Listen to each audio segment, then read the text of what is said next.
All right, welcome into this edition, Tuesday, July 11th, Hoist the Colours podcast, ECU Basketball edition of the show. It is another week, so we're talking Pirate Hoops once again. We got a very exciting show. Casey Ramaley, as always, alongside. Stephen Igo here, host of the podcast. We're live on YouTube, live on Facebook, live on Twitter. If you got a comment or question, drop it in the comment section. We'll get to it throughout the show. Otherwise, we got the format set, and we're continuing with our theme of we're doing two-player breakdowns, two-player previews, I should say, for the coming season. As we get through this summer quiet period for ECU sports, we're taking the dive into ECU basketball, what to expect heading into Mike Schwartz's second year. We've already profiled 4 players, and we've already profiled 4 AAC opponents. So today we're going to continue with that preview. We're going to look at Bobby Pettiford. He'll be kind of the main talking point of today's show, the Kansas transfer and North Carolina native coming back home. We'll talk about what to expect from Bobby Pettiford, and we'll also talk about freshman big man Cyr Malonga. And really, both these guys are 2 unknowns. We'll try to figure out what to expect from them this season. Kaysen, as always, has done his research, and we're going to continue with our previews of Tulane and SMU in the American, 2 teams that should be pretty good this year. So, Kaysen, another week. We're just 53 days away from football season, a lot longer away from basketball season. But again, you know, it does feel like July is moving at a pretty good pace. Like, I know we're only on July 11th, but it's not as slow moving as I feel like maybe some may think it feels like. Yeah, I for sure agree. And when I'm doing these team previews and I'm looking on these websites and teams have their rosters up, I'm like, whew, time sure is flying by because all these teams have their rosters up. So that's how I know we're getting close. And I love college football. I love NFL, but college basketball always has a special place in my heart. And we've gotten a lot of good feedback from our basketball podcast, and really nobody else is talking ECU basketball this time of year. Of course, we're talking ECU football as well with Macy O'Donnell every week. We'll continue our positional previews later this week with football. But yeah, I just feel like there's a lot of interest in this ECU basketball season, and part of the reason why, Kaysen, is some of the additions this offseason, most notably couple of North Carolina guys, Bobby Pettiford Jr. and Cam Hayes. Today we're looking at Bobby Pettiford. We'll get into Cam Hayes later, whether or not he'll be eligible in a later show, I should say, not today, but still waiting on that. But we do know Bobby Pettiford Jr. will be eligible. He comes to East Carolina from Kansas, where he played for 2 years. He played basically in every single game off the bench last year in a reserve role. Did similar things his freshman year while dealing with an injury. So hasn't played a ton. Came out of high school in South Granville as a 4-star recruit. ECU really wanted him then. Ironically, it was Joe Dooley who was trying to recruit him. Then he joined the Kansas staff. He got to coach him at Kansas for a year. And so Bobby Pettiford's coming home to North Carolina. And a lot of people were excited about this one, Case. And I know, me and you are as well. I think this is a huge addition. This is a huge building block for Schwartz's program. And Bobby has proven that he is a solid floor general. And now, in my opinion, I still think he needs to prove that he can score the ball at a high clip and a consistent level. But then again, when you look at his time at Kansas, yes, he came off the bench in every game. He played valuable minutes. He wasn't playing garbage minutes. And when he was out there, he was told by Self and that staff just to facilitate the ball, learn to move without the ball, which he does great as a point guard, which is very important, needing to move without the ball. But also, when he was on the floor at Kansas his first 2 years, I mean, he wasn't asked to score because look at the talent around him. I mean, you can look at his last year, for example. You got McCullers, who's an all Big 12 player. You got Grady Dick, who was one of the best players in the country last year, and then you got Jalen Wilson, who was the best player on the team. And I mean, he's not going to have that talent here at ECU, sadly. So he's going to be asked to step up and score more.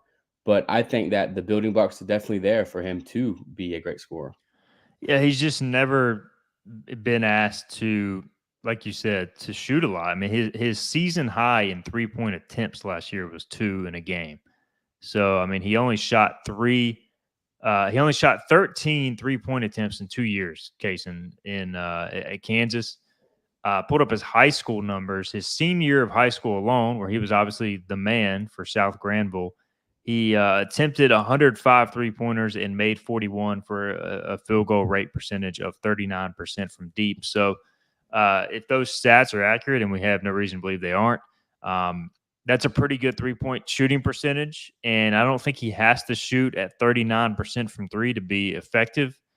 as ECU's point guard. I think anything in the 30s would be a success. Obviously, if you get to the mid 30s or higher, that's big. But his primary job will be handling the basketball, and he's going to be the starting point guard. I don't think there's any question about it, really. I mean, you have Jaden Walker coming back after running the point the second half of last year, and he did a good job in that role, and in a role that really I don't think anybody expected him to be in full time. They knew he was capable of, but he played a lot off the ball at the beginning of the year. But I don't think there's any question Bobby Pettiford is going to be the starting point guard to this team. You got Caleb Account, who we've chronicled previously. Cam Hayes can run the point. We don't know if he's going to be eligible or not. Really, outside of that, and Jaden Walker, those are the only point guards on the roster. So I feel like Bobby has to be the guy, and he's got to stay healthy. Got to have a good year.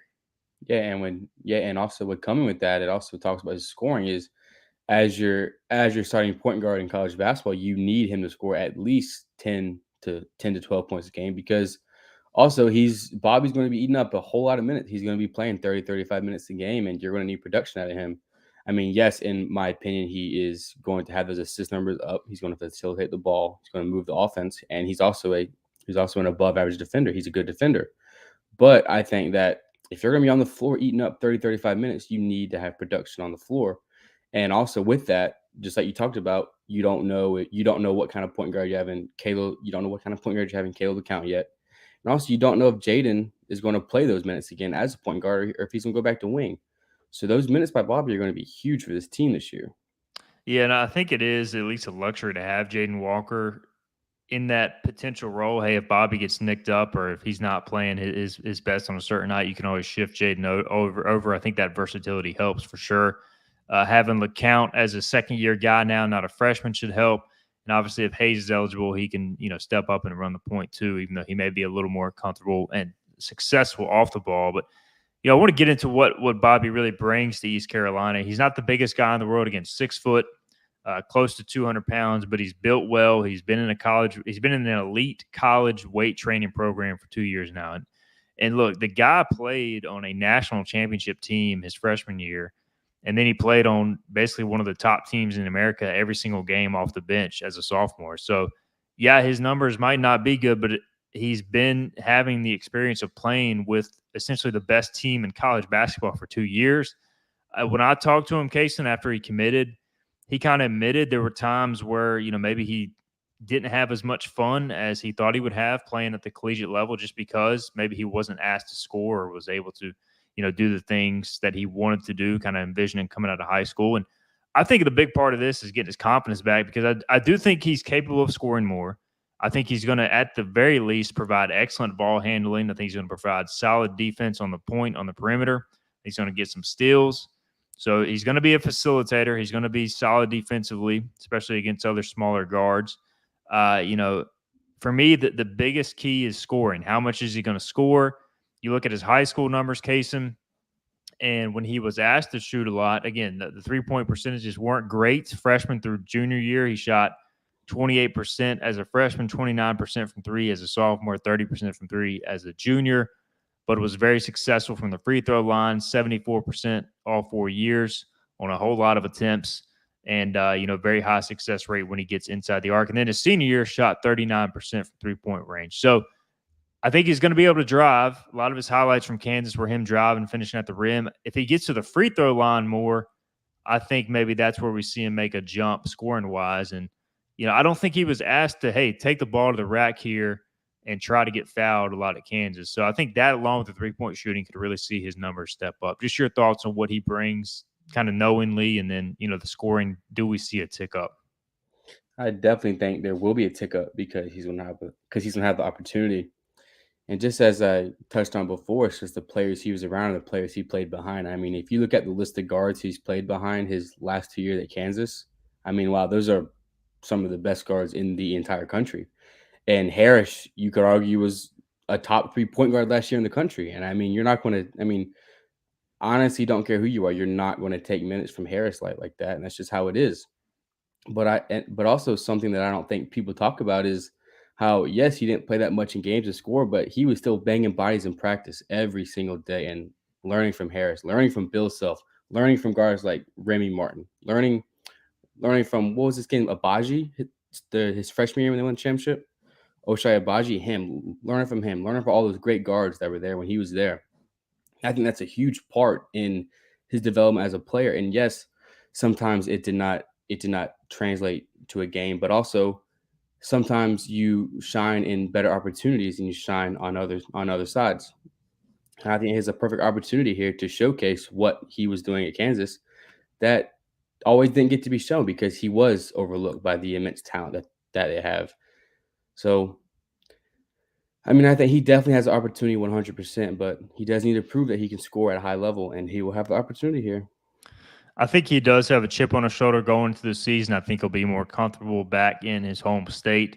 And his shooting numbers last year, although weren't a lot of attempts, he was pretty successful. 53% from the field, 30% from three on 10 attempts, 75% from the free throw line. So it's not like he's out there breaking a bunch of shots. He's just got to take more shots. And you saw it when he hit that game-winning shot against Wisconsin in the Battle for Atlantis tournament.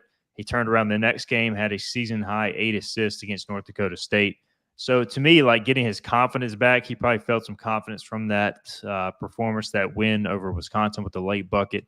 I think if he gets off to a good start this season, he can have a very, very strong year for ECU. So, look, my expectations for Bobby Pettiford are pretty high. I'm not going to lie. I mean, I don't think he's going to go out and score 20 a game or anything like that. But I think for ECU to have a good season, Bobby Pettiford has to have a really good season. And I think he will have a good season.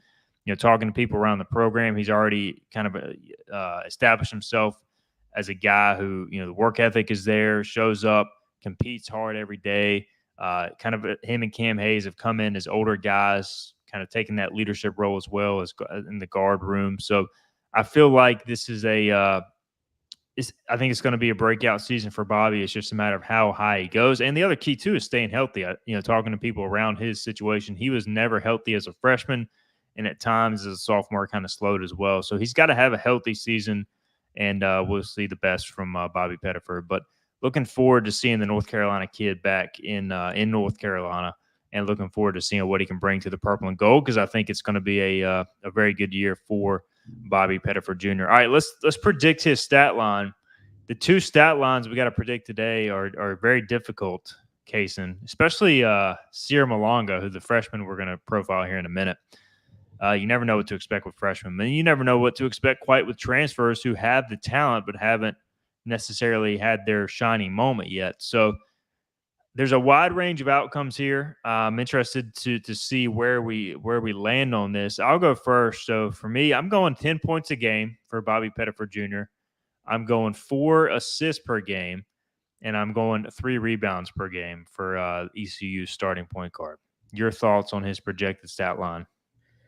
I'm gonna go a little bit lower, a little bit higher. I'm gonna go right at 8.8 points a game, 8.59, around the 8-9 range points per game. I'm gonna go around 6 assists a game, and I'm gonna go around 3 rebounds a game.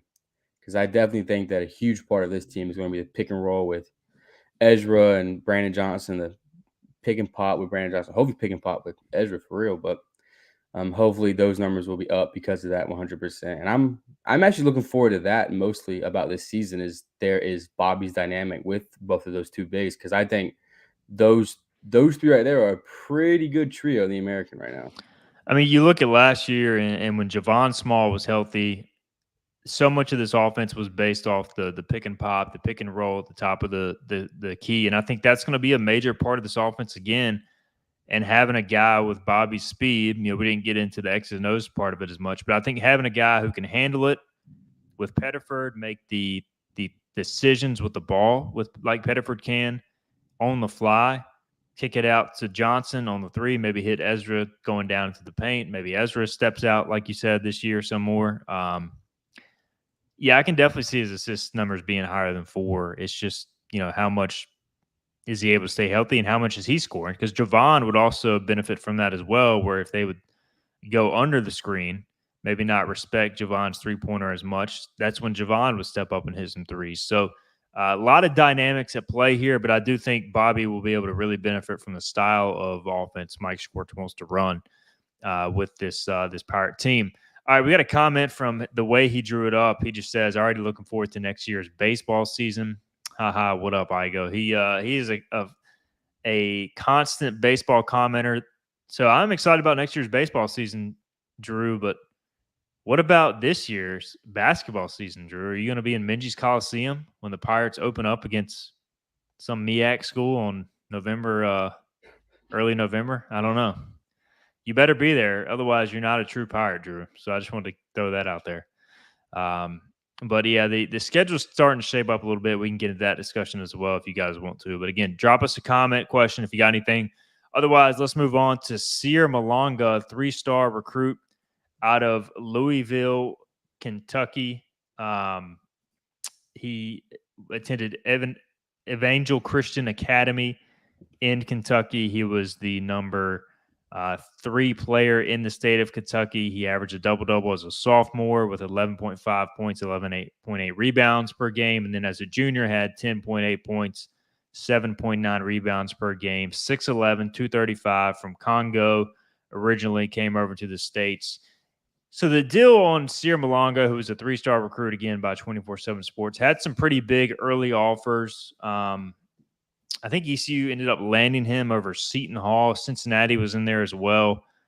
Essentially, this is a big man who 3-4 years ago would have 100% probably signed with a major profile school. It's just he's raw right now. He's athletic, and it's so easy to go to the transfer portal and get a big man who's a little bit more established. So Cyr Malonga is a guy who has an unbelievable ceiling. Super athletic, good looking body for a freshman big. Sometimes they can kind of come in a little string beanish. Yeah, he can put on more weight, but he's got some muscle to him. I think he'll be able to help early from a physical perspective. This summer is big for him and Callum Richard, the fellow freshman big man, but known more as a shot blocker, dunker, defensive type player at this stage, Kaysen. So, again, good size, 6'11", 235. What are your expectations, if any, for Cyr based on kind of his recruitment, his size, his profile? I think it's a solid addition to this team. I think that if he can establish himself as a good defender and a good rim runner, will be huge. And also, just like you touched on his recruitment kind of going down. But I mean, I think I think freshmen like Cyr are going to be kind of not so much sought after anymore because I mean, why would you want a freshman who is unproven and raw when you can go in the portal and get a guy who's seasoned, who's older and developed? And it sucks, but I mean that's just the name of the game now. And I definitely think that sports has the ability to develop him. And I mean, Cyr also has the opportunity to learn behind Brandon Johnson and Ezra to develop his game. So I mean, I'm also curious to see how many minutes he is going to play, considering Brandon and Ezra are going to take a lot of minutes. So I'm curious to see how much he plays for real. So the way this thing went is Cyr was actually the earliest signee of this class because Mike Schwartz knows he needs a legitimate big man to really run his defense effectively. I think in time Cyr can become that. I agree. Early on, how many minutes is he going to play? Because if he's on the floor, is he taking away minutes from Ezra? Is he taking away minutes from Brandon Johnson? Those are arguably your 2 best players. Or do you want to play a lineup where it's Cyr or Callum Richard at the 5? And Brandon and Ezra at the 3 and 4. We saw some of that in the conference tournament last year with very good results defensively. They did it a lot against USF and Houston. They rebounded like crazy. They defended like crazy. That gave them a victory over USF in pretty comfortable fashion, along with some good 3-point shooting. And also, they were able to contend with Houston for the majority of that game. So, the addition of Cyr and the addition of Callum Richard, which we'll get into at a later date as well, it gives you options, Kaysen. It's just I don't know, and maybe it's dictated by the opponent. And here's my thing with basketball: do you let the opponent dictate what your personnel is, or do you roll with your best personnel every game, regardless? And that's the question Mike Schwartz has to ask. That's what they're evaluating at practice right now. But I think at least there's options, and Cyr is kind of that big 5 you can go with if you don't want to go with Ezra or Brandon in that role. I agree, and that is a very tough point that you actually hit on because let's say for example, let's just say we're playing Kansas this season, and we have to match up with a player like Hunter Dickinson. You're not going to want Brandon Johnson guarding him for more than 25 minutes a game. So you're going to put your biggest guy on there, whether he's a freshman or fifth year graduate. But I mean, and then it goes to your point is like, how do you want your opponent to dictate your style in your game? And and I'm very curious to see how that works out this year if we do match up with any 7 footers or above. Is if do we roll with Ezra and Brandon Johnson because they don't have outstanding size for bigs, but both of them can definitely spread the floor and spread you out. And I don't think Cyr can do that as of right now. So then it goes to show that I think there will be some games where I definitely think he will come in, or Callum, and will be matched up with bigger bigs to give Brandon Johnson Ezra a rest. Yeah, there's there were a lot of jokes made about Luigi, kind of just because he was so energetic and awkward at times on the court. But by the end of last year, Kaysen, he was playing some big minutes, man. I mean, he was never scoring a lot, but he was rebounding the ball, he was defending, he was changing shots, wasn't blocking a whole lot of shots. But I thought by the end of the year, one of their best lineups was with Luigi on the floor. So I think you'll miss him more than you realize. But at the same time, a guy like Cyr and a guy like Callum Richard have much more upside long term than Luigi. And so I feel like maybe you take a short term step back there at the true five position. Maybe by the end of the year, you're getting really good positive minutes from those guys. And then going into sophomore, junior years when they really take off. It's just like ECU wanted to add a proven big from the portal. They tried. They went after the kid from USF. I can't remember his name, who ended up at Georgia, who killed ECU last year. But those guys were getting paid a lot of NIL money. NIL money ECU does not have right now. So, you get the quality where you can get it. And the quality in this class, according to what ECU saw, was via Callum Richard, and then obviously with Cyr Malonga with the early signing. So, again, a tough one to profile just because we don't know really what to expect other than he's young, energetic, big, can run the floor, can block shots, can dunk the basketball. I don't think he's going to have much of a face-up game, at least to start off with. We'll see how much offensive game he has, whether it be with his back to the basket or anything. But I think he's going to be more of a rebound, put back type big defensive guy early in his career, whereas Callum will have some more offensive flair to his game. So let's try and predict Cyr Malonga's stat line here. Again, it's tough to know without how many minutes he's going to play. I kind of lean towards you, Casey. Like, I think he'll play kind of a part-time role this season, barring something unforeseen. I'm going to go, like 1.5 points per game, 3 rebounds per game, and I'll just go with half a block per game. I'm not even going to get into the assist numbers. I don't think he's going to be an assist guy. So any thoughts there, around maybe 10 minutes per game as a freshman, something like that? Yeah, I think in around 8-10 minutes a game, I'm gonna have him at 2 points. I think that he'll get a dunk a game, or 1 or 2 free throw attempts a game, and then maybe one block. So I'll say 1 block, and then maybe two to three rebounds. But I mean, these numbers are very diluted because we don't know how many minutes he's Yeah. going to play this year.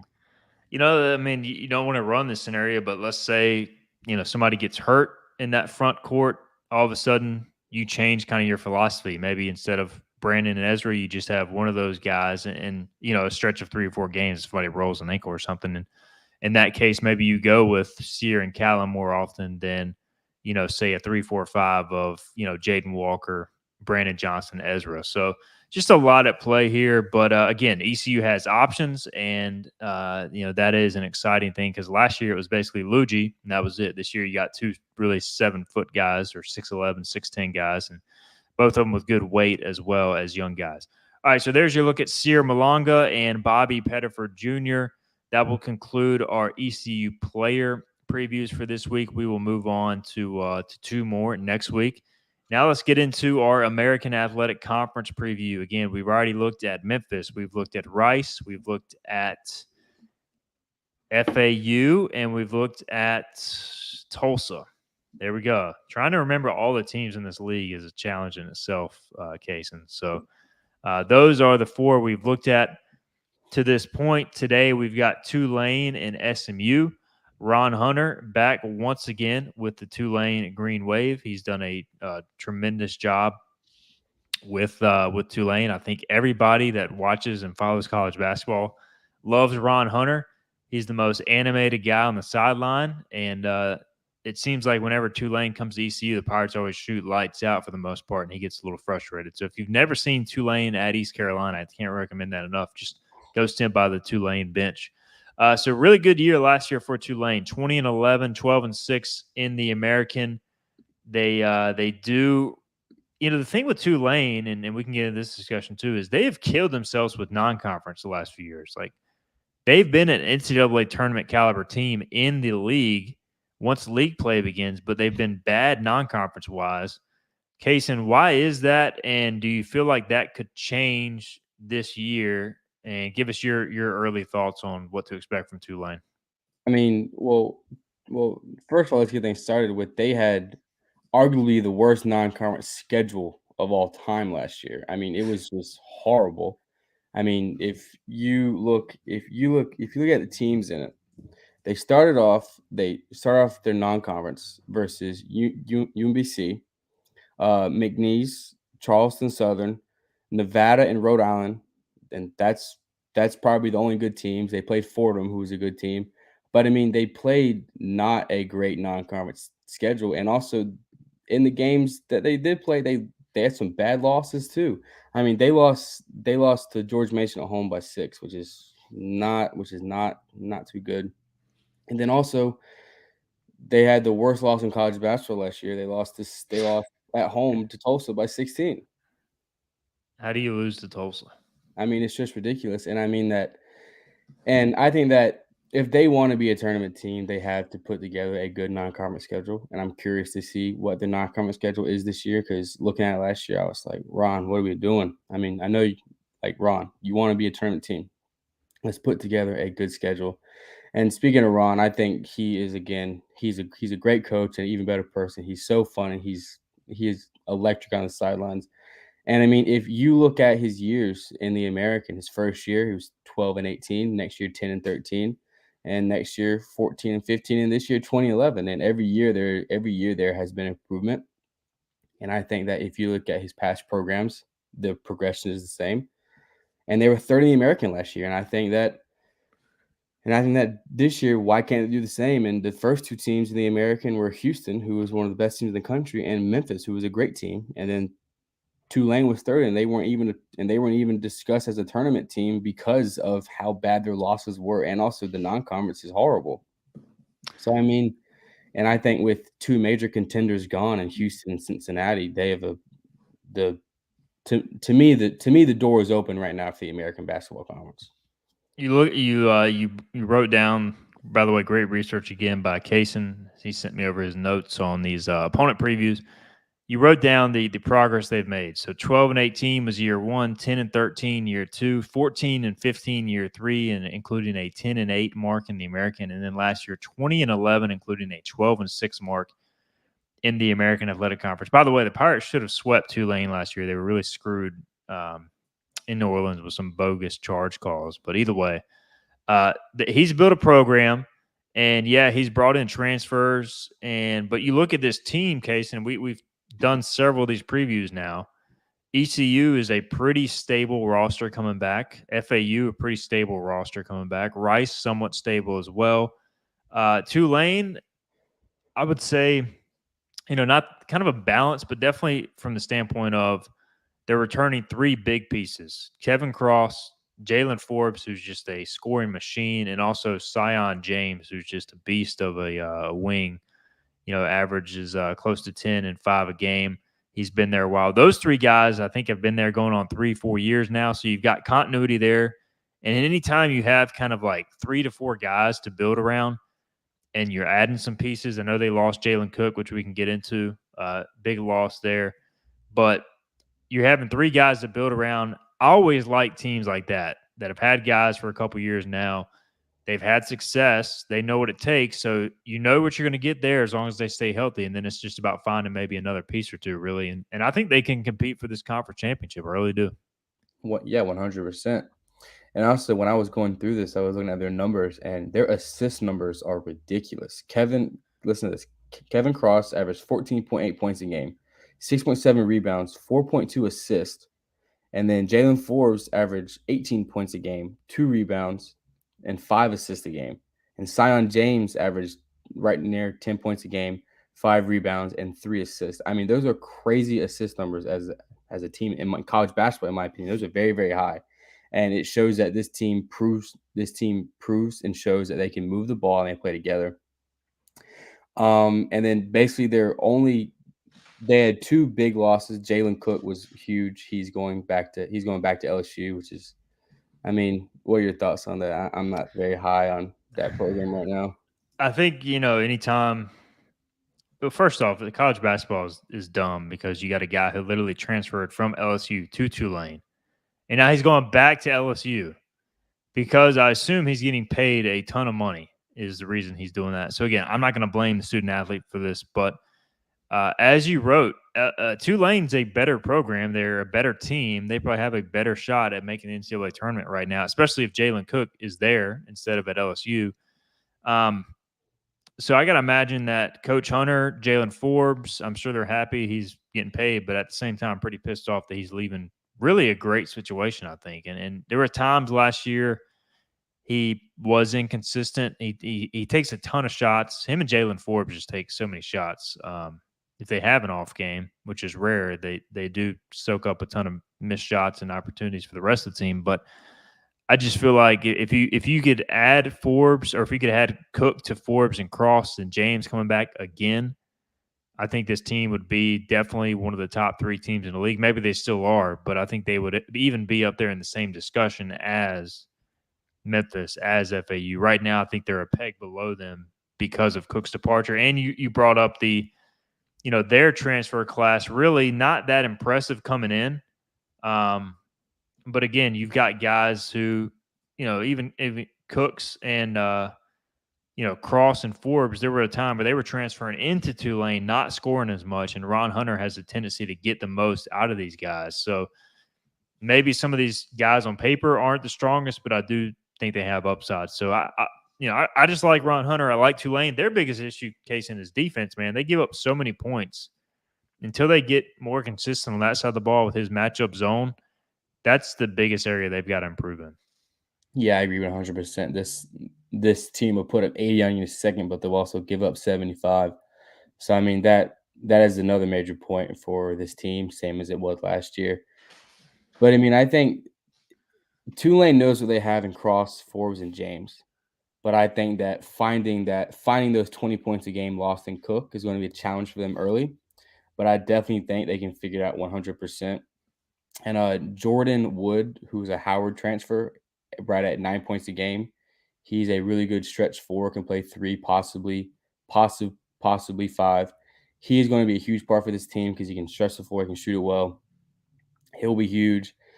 And also, I just think Cross, Forbes, and James are going to be. I mean, all of them will average more than 12 points a game. I expect Jalen Forbes to average right at 18 to 20 again. So I mean, this team should finish in the top 5 of the American. They definitely have the roster to do it.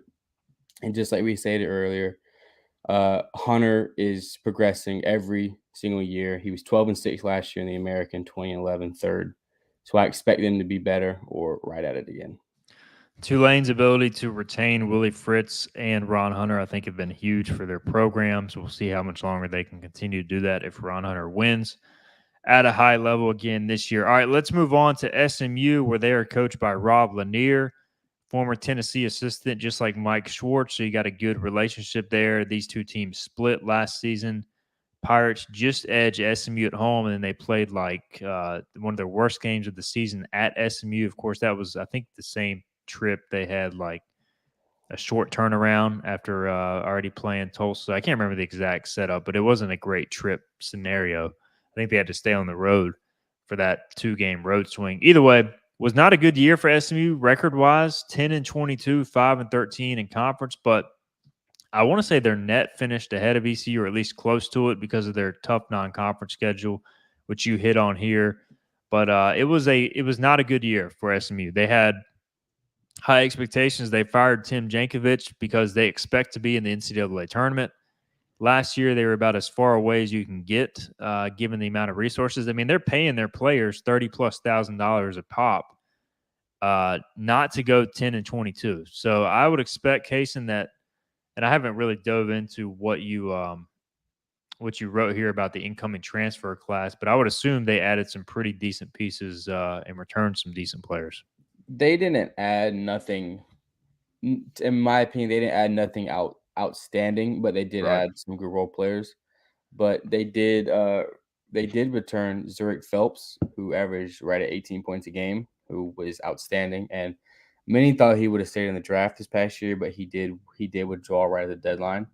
So him returning is huge for this team. And also as you've touched on, for a first year head coach with the non-conference schedule that they had was absolutely brutal. They played at Dayton, they played versus New Mexico, versus Louisiana, they played Texas A&M, they played Arizona State, they played TCU, Iona, and Utah State. I mean, to start your season off with a gauntlet like that for a first-year head coach is always going to be tough.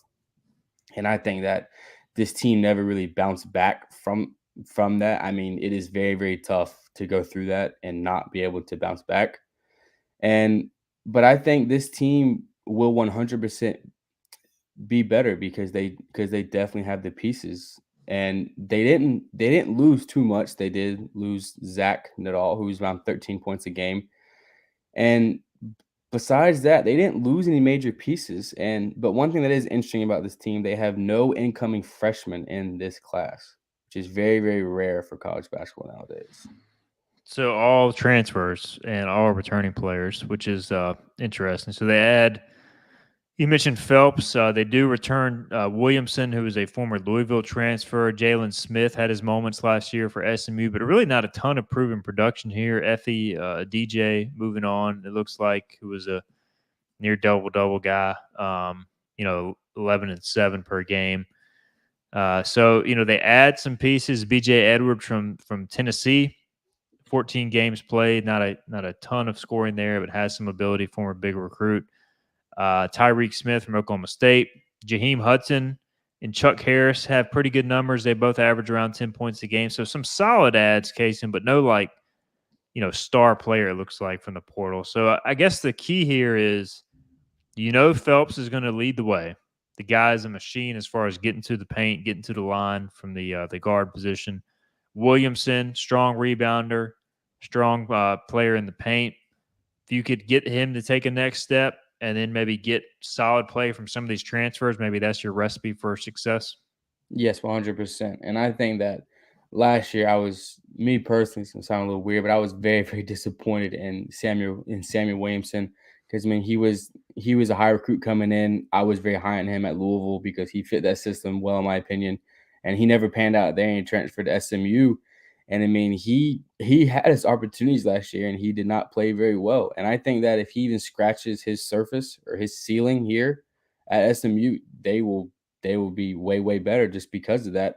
And I think that him and Phelps are going to be the 1-2 punch for this team. And I think they're a really solid 1-2 punch. And also Chuck Harris, the Butler transfer, he's a solid player. He can definitely score at will. I remember watching him at Butler. But I mean, then again, I think what you have with this team coming in, looking at this roster right now. It's just a matter of how can this team step up from last year. And also another thing I want to look at that I touched on is, can we give this team a weaker non-conference to start? Can we get some MEAC schools in there? Can we not play boom, boom, boom, boom, boom every single weekend? So, I mean, I think the start of this season will be crucial for them, crucial for their confidence.